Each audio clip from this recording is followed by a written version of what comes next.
Selamat datang di bahasan mendalam kita kali ini, sebuah segmen khusus Bahasin Buku, ya, di mana kita akan menggali sebuah sumber penting buat Anda.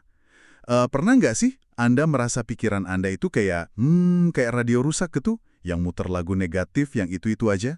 Aduh, sering banget kayaknya ya. Iya kan? Mungkin cuma komentar singkat di medsos, atau email yang nadanya agak kritis dikit, tiba-tiba langsung bikin kita ragu sama diri sendiri, cemas, atau bahkan sampai putus asa gitu. Betul, betul. Rasanya kayak kesedot gitu ya, ke pusaran pikiran buruk yang aduh, susah banget berhentinya. Nah, kalau Anda merasa begitu, Anda nggak sendirian kok.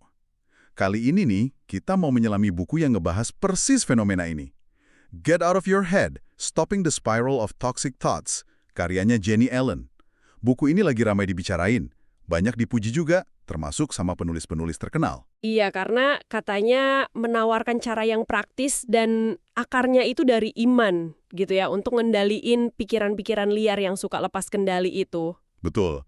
Dan yang bikin menarik, ini tuh bukan sekedar buku motivasi biasa aja ya kan? Iya, bener banget. Jenny Allen ini nggak cuma ngasih teori, tapi dia juga cerita pengalaman pribadinya yang jujur banget, kadang malah wah cukup dramatis gitu. Terus dia paduin sama prinsip Alkitab, dan ini yang unik nih, ada wawasan dari neuroscience juga, ilmu soal otak. Oh, ada sisi ilmiahnya juga ya? Ada, jadi ini bukan sekedar ayo berpikir positif gitu aja, tapi lebih ke yuk pahami pertempuran yang beneran terjadi di kepala kita dan gimana kita bisa aktif ngubahnya. Tepat sekali. Jadi, misi kita di bahasan kali ini, ya, kita mau coba ekstrak intisari paling berharga dari buku Get Out of Your Head ini. Gimana sih sebenarnya lingkaran setan pikiran negatif ini terbentuk menurut Allen? Terus, apa aja kebohongan-kebohongan umum yang sering kita percaya tanpa sadar? Dan yang paling penting gimana cara praktis keluarnya ya. Nah, itu dia. Kunci praktis buat keluar dari jebakan ini. Yuk kita bongkar bareng. Ellen sendiri tuh di awal bukunya, dia ngaku sesuatu yang kayaknya, relate banget buat banyak orang. Dia bilang, dia bisa loh dari kondisi lagi oke-oke aja, tiba-tiba terjun bebas ke jurang keputusasaan. Wah, secepat itu ya? Iya, dalam hitungan menit aja. Cuma gara-gara misalnya satu email kritis. Atau ngeliat postingan orang lain di media sosial. Sering nggak sih kita kayak gini? Sering banget. Dan Allen itu mengidentifikasi pola yang jelas. Sebuah siklus yang diamati di dirinya sendiri dan juga di banyak orang lain, terutama perempuan yang dia layani, katanya. Siklusnya gimana tuh? Dimulai dari emosi negatif dulu. Mungkin rasa takut, sedih, atau marah gitu ya. Nah, emosi ini terus memicu rentetan pikiran negatif. Oke. Dan pikiran-pikiran ini nggak berhenti di situ aja. Mereka mulai ngebentuk keputusan yang kita ambil, terus ngaruh ke perilaku kita sehari-hari, mewarnai hubungan kita sama orang lain. Dan akhirnya, ironisnya nih, malah balik lagi memperkuat pikiran dan emosi negatif yang di awal tadi. Jadi kayak roda hamster gitu. Muter terus di situ-situ aja. Bikin kita ngerasa kejebak, kadang sampai bertahun-tahun loh. Wah, lingkaran setan beneran ya? Menakutkan juga kalau dipikir-pikir. Dan Ellen bilang ini berdasarkan masukan temannya juga ya, seorang terapis. Ini seringkali tuh ada kebohongan-kebohongan mendasar yang kita percayai tentang diri kita sendiri tanpa kita sadari. Kebohongan mendasar. Maksudnya gimana? Nah, si Christina ini menyederhanakannya jadi 3 kategori inti. Yang pertama, saya tidak berdaya atau helpless. Ini perasaan kayak kita nggak punya kekuatan buat ngubah situasi atau diri kita sendiri. Ngerasa stuck aja gitu. Oke, nggak berdaya. Terus? Kedua, saya tidak berharga atau worthless. Ini keyakinan kalau kita tuh nggak punya nilai intrinsik.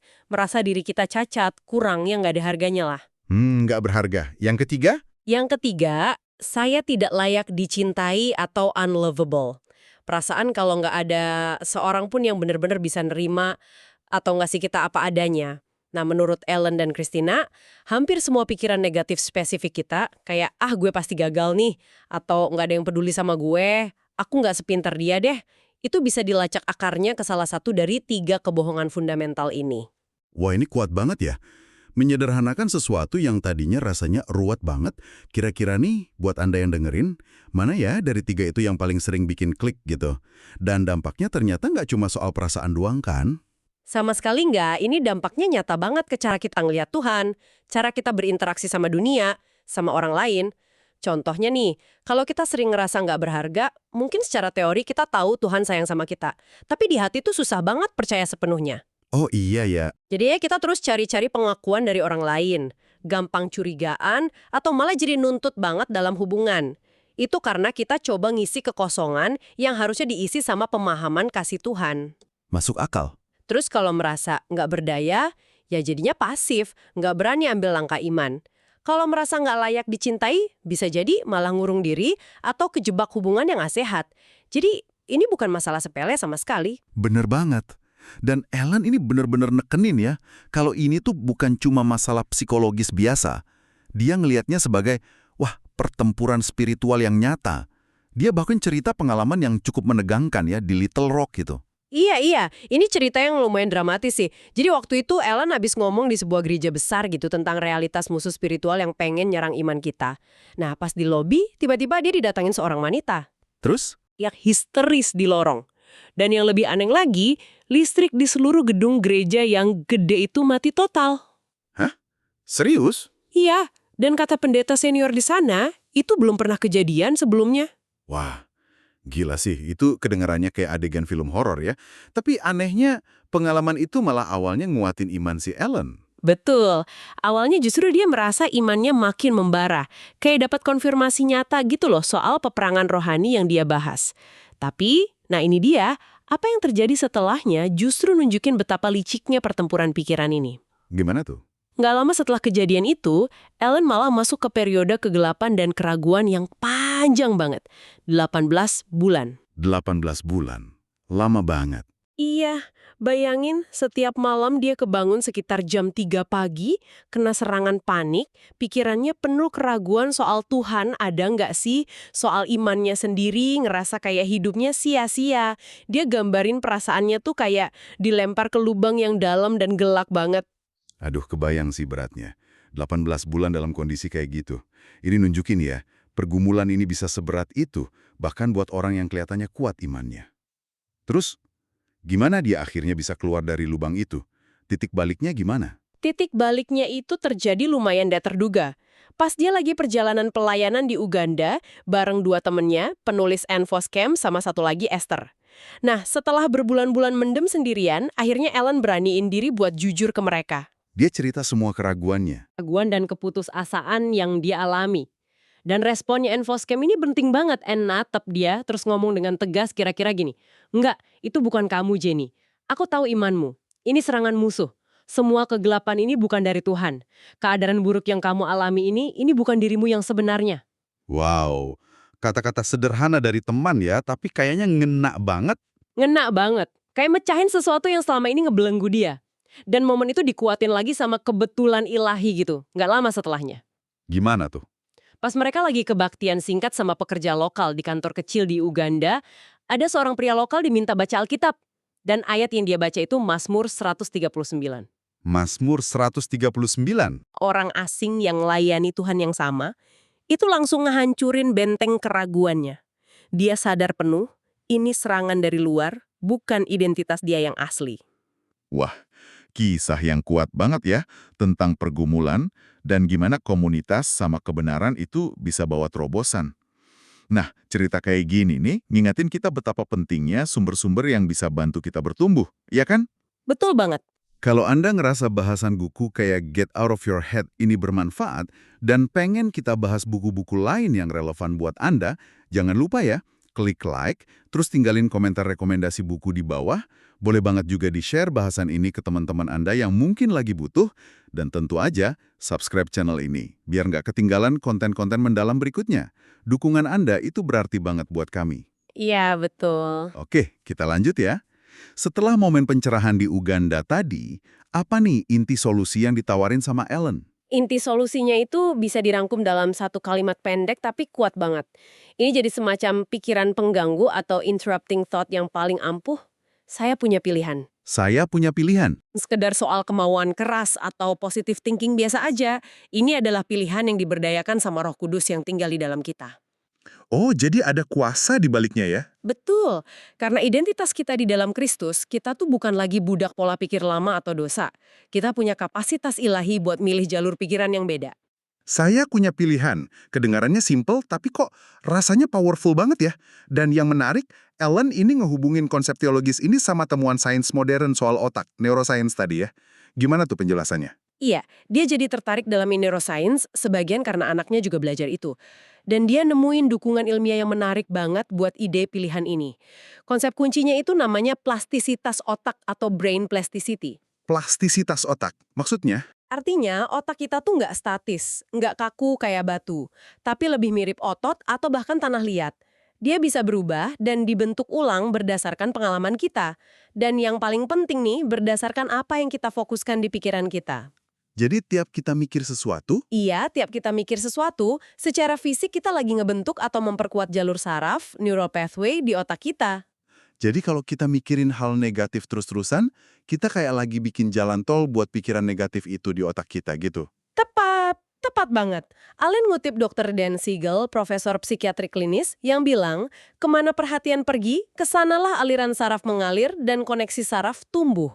Artinya, apa yang secara konsisten kita kasih perhatian, mau itu kekhawatiran, rasa syukur, kritik diri, atau kebenaran firman Tuhan, itu secara neurologis bakal ngebentuk siapa kita dan gimana kita bereaksi sama dunia.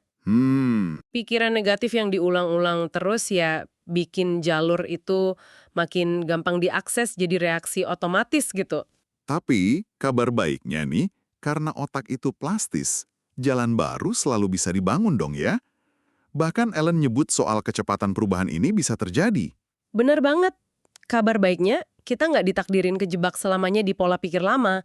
Karena plastisitas otak tadi, kita selalu bisa mulai bangun jalur saraf baru yang lebih sehat. Ellen bahkan nyinggung penelitian yang nunjukin kalau struktur pendukung sel saraf buat pikiran baru itu, namanya microtubules, bisa mulai terbentuk dalam waktu yang relatif singkat. Sesingkat apa tuh? Mungkin dalam hitungan menit aja setelah kita mulai secara konsisten fokusin pikiran kita ke sesuatu yang baru, ini bukan berarti kebiasaan buruk langsung hilang dalam 10 menit ya, tentu enggak. Tapi ini nunjukin kalau proses perubahan fisik di otak itu bisa dimulai cepet banget setiap kali kita memilih buat ngarahin perhatian kita. Kita bisa secara aktif ngelatih otak kita. Oke. Jadi kita punya pilihan, otak kita bisa dilatih. Pertanyaan berikutnya gimana cara ngelatihnya secara praktis? Nah, Ellen nawarin beberapa senjata atau pilihan spesifik nih buat ngelawan pola pikir negatif yang umum. Ini bagian gimana caranya. Bisa kita bahas beberapa contohnya? Tentu. Alan ngurain ada 7 pola pikir negatif utama. Terus dia tawarin pilihan lawannya, yang dia sebut sebagai memilih pikiran Kristus. Mungkin kita nggak bisa bahas ketujuhnya ya, tapi kita lihat beberapa yang paling fundamental dan relevan aja. Boleh. Yang pertama nih, dia bahas soal memilih ketenangan, stillness, versus distraksi. Wah, ini kayaknya relevan banget ya di zaman sekarang yang serba berisik dan sibuk ini. Maksudnya gimana tuh? Sering banget kan, reaksi pertama kita pas ngerasa cemas atau pikiran lagi kacau, itu ya lari. Lari kemana? Lari ke kerjaan, ke media sosial, nonton, apa aja lah pokoknya buat ngalihin perhatian. Nah, Allen nantang kita buat milih sebaliknya. Berhenti dan diam bareng Tuhan. Kenapa itu susah ya? Seringnya sih karena kita takut. Takut ngadepin apa yang sebenarnya ada di hati kita. Takut sama heningnya, atau bahkan takut jangan-jangan Tuhan nggak muncul atau nggak ngomong apa-apa. Tapi Allen negasin, justru dalam ketenangan inilah kita kasih ruang buat Tuhan kerja. Buat nenangin badai di dalam diri kita dan ngasih kejernihan. Dan menariknya, manfaat ketenangan sama meditasi ini tuh juga kebukti secara ilmiah loh. Penelitian nunjukin kalau praktek ini bisa ningkatin gelombang alfa di otak yang hubungannya sama kondisi rileks tapi fokus. Terus juga nurunin aktivitas di default mode network, otak. Itu bagian yang sering bikin pikiran kita ngelantur kemana-mana, kayak monkey mind gitu. Oke, jadi milih tenang tuh bukan pasif ya, tapi tindakan aktif buat konek sama Tuhan dan nata ulang fokus kita. Sip. Pilihan kedua apa? Pilihan kedua, memilih dikenal, being known, versus isolasi. Ini nyentuh kebutuhan dasar kita banget sebagai manusia. Allen ngingetin kita kalau Tuhan sendiri kan Tritunggal, pribadi yang hidup dalam persekutuan sempurna. Nah, kita diciptain menurut gambarnya. Artinya, kita dirancang buat hidup dalam koneksi dan komunitas. Tapi seringnya kita malah narik diri ya. Iya, seringnya dosa, rasa malu, atau luka masa lalu itu bikin kita pengennya narik diri, nyembunyiin siapa kita sebenarnya, terus hidup dalam isolasi. Padahal isolasi itu nyakitin banget kan, rasanya nggak alami. Nggak alami sama sekali. Sangat nggak alami, dan sains pun dukung itu. Otak kita tuh secara biologis emang disetting buat hubungan. Ada namanya mirror neurons, atau neuron cermin, yang bantu kita ngerasain empati, connect sama emosi orang lain. Penelitian lain nunjukin kalau penolakan sosial atau perasaan dikucilkan, itu ngaktifin area otak yang sama dengan rasa sakit fisik. Wah, serius? Iya. Makanya Allen nekenin banget pentingnya kita ambil resiko buat dikenal secara otentik dalam komunitas yang aman. Dia bahkan dorong kita buat berani ngomongin 2% terakhir, bagian terdalam, tergelap, atau paling memalukan dari diri kita ke orang yang bisa dipercaya. Kenapa harus gitu? Karena keterbukaan dan kerentanan di dalam terang komunitas inilah yang matahin kuasanya kebohongan dan kegelapan. Mereka itu kan subur banget kalau kita sendirian dalam isolasi. Mengambil risiko untuk dikenal demi kebebasan ya. Wah, ini tantangan nih. Oke, pilihan ketiga gimana? Pilihan ketiga, memilih bersyukur, gratitude, versus menjadi korban, victim mentality. Ini juga jebakan yang umum banget. Gampang banget buat kita ngerasa jadi korban keadaan, korban perlakuan orang lain, atau korban nasib buruk aja. Iya sih, kadang suka gitu. Nah, pola pikir korban ini ngelumpuhin kita. Bikin kita pahit, ngeluh terus, dan ngerasa nggak berdaya lagi. Balik lagi ke kebohongan inti tadi kan? Allen ngajak kita lihat teladan Rasul Paulus. Dia di penjara aja masih bisa nulis surat yang isinya sukacita sama ucapan syukur. Luar biasa ya itu.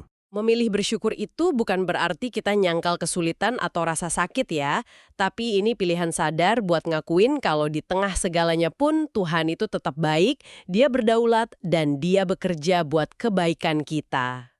Dan ini lagi-lagi ada dukungan ilmiahnya juga soal kekuatan syukur. Ada, lumayan banyak penelitian nunjukin kalau praktek bersyukur secara teratur itu manfaatnya luar biasa buat kesehatan fisik dan mental.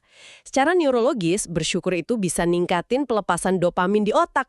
Dopamin, hormon bahagia itu bukan sih? Sering disebut gitu, ya neurotransmitter penghargaan. Jadi pas kita bersyukur, terus ngerasa enak, otak kita lepasin dopamin, bikin kita ngerasa lebih positif dan termotivasi. Ini jadi kayak siklus positif, bersyukur bikin enak, terus jadi pengen lebih banyak bersyukur lagi. Ini cara aktif buat latih ulang otak kita biar fokus ke kebaikan, bukan kekurangan. Ketenangan, keterhubungan, dan kesyukuran. 3 pilihan praktis ya, yang didukung iman dan sains juga, buat mulai ngubah jalur pikiran kita. Dan kayaknya nih, semua pilihan ini ujung-ujungnya muaranya ke satu hal yang lebih dalam lagi ya. Tepat banget. Ujung-ujungnya kemampuan kita buat secara konsisten bikin pilihan-pilihan yang bebasin ini tuh akarnya dari pemahaman yang benar soal identitas kita. Siapa sih kita sebenarnya? Allen terus balik lagi ke kebenaran Alkitab. Kayak di Galatia 4 itu, kita bukan lagi budak dosa, atau budak ketakutan, atau budak pola pikir lama. Tapi, Melalui Kristus, kita udah diadopsi jadi anak-anak Tuhan. Kita punya status baru, akses baru ke Bapa. Dan kayak kata Paulus di 1 Korintus 2:16, kita bahkan punya pikiran Kristus. Nah, memahami dan menghidupi identitas baru inilah fondasi utama buat keluar dari lingkaran setan pikiran negatif secara permanen. Ini cerita soal misi luar angkasanya yang tiba-tiba diperpanjang.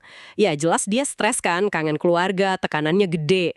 Pas ditanya gimana dia bisa lewatin itu, jawabannya simpel. Saya percaya sama latihan saya. latihan. Iya, selama bertahun-tahun NASA udah ngelatih dia buat ngadepin macem-macem skenario tak terduga. Latihan itu udah nempel banget, jadi pas krisis dateng, reaksinya udah terlatih. Nah, Allen pakai ini sebagai gambaran, kita juga perlu ngelatih pikiran kita tiap hari. Latihannya gimana? Latihannya ya dengan ngerenungin firman Tuhan, berdoa, aktif milih bersyukur, bangun komunitas yang sehat. Latihan harian inilah yang ngebangun jalur saraf kebenaran di otak kita. Jadi pas tekanan hidup datang, dan pasti datang kan, reaksi otomatis kita bukan lagi spiral negatif, tapi pilihan yang akarnya dari kebenaran identitas kita di dalam Kristus. Jadi ini bukan solusi instan ya, tapi proses latihan terus-menerus, kayak ngelatih otot gitu ya. Persis. Dan kisah Petrus jalan di atas air di Injil Matius itu juga ilustrasi yang kuat banget. Selama mata Petrus fokus ke Yesus, dia bisa lakuin hal mustahil, jalan di atas air badai. Tapi pas dia geser fokusnya ke angin kencang sama ombak yang nakutin, nah ini bisa kita ibaratin kayak pikiran negatif, ketakutan, keraguan yang muter di kepala. Dia mulai tenggelam. Jadi kuncinya fokus ya. Kuncinya fokus. Jaga fokus kita tetap ke Kristus, ke kebenarannya, ke janji-janjinya. Itulah yang ngasih kita kekuatan buat ngatasin badai pikiran yang ngancam nenggelemin kita. Dan tujuan akhir dari semua ini, dari perjuangan menanginin pikiran ini, itu bukan cuma buat kelegaan pribadi kita doang kan? Ada tujuan yang lebih gede lagi. Benar banget. Allen ngacu ke Ibrani pasal 12, nekenin kalau kemerdekaan dari belenggu pikiran negatif ini tuh ujung-ujungnya mampuin kita buat melayani Tuhan dan sesama dengan lebih efektif. Kita dibebasin untuk sesuatu. Untuk apa? Untuk lari dalam perlombaan iman yang udah ditentuin buat kita dengan mata tertuju pada Yesus. Pas fokus kita geser dari mikirin diri sendiri terus-terusan atau muter di lingkaran negatif itu ke gimana caranya kita bisa mengasihi Tuhan dan orang lain di sekitar kita, seringkali itu pikiran-pikiran negatif jadi kehilangan cengkramannya. Oh iya juga ya. Kita jadi terlalu sibuk ngasih dan melayani buat terus-terusan kejebak mikirin diri sendiri. Dan hidup yang dipenuhi Kristus ini, pikiran yang diperbarui ini, bisa jadi nular secara positif ke orang-orang di sekitar kita. Luar biasa. Jadi, kesimpulan utama dari buku Get Out of Your Head ini tuh pesan pengharapan yang kuat banget ya. Anda nggak harus hidup kejebak dalam lingkaran pikiran negatif yang capek banget dan nyuri sukacita itu. Ada jalan keluar. Selalu ada. Anda punya pilihan, sebuah pilihan ilahi yang diberdayakan sama Tuhan sendiri lewat Roh Kudus yang ada di dalam diri setiap orang percaya, buat secara aktif memperbaharui pikiran Anda. Iya, ingat terus pikiran penganggu yang simple tapi revolusioner tadi. Saya punya pilihan. Pas spiral negatif mulai datang, pakai itu buat motong arusnya. Terus, secara sadar, pilih kebenaran. Pilih kebenaran tentang siapa? Pilih kebenaran tentang siapa Tuhan, kalau dia baik, dia berkuasa, dia sayang sama Anda tanpa syarat, dan pilih kebenaran tentang siapa Anda di dalam dia.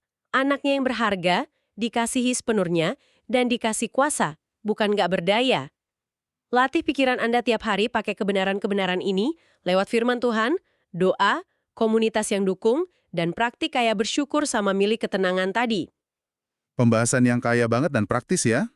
Nah, sebagai penutup nih, mungkin ada pertanyaan buat Anda renungkan sendiri minggu ini.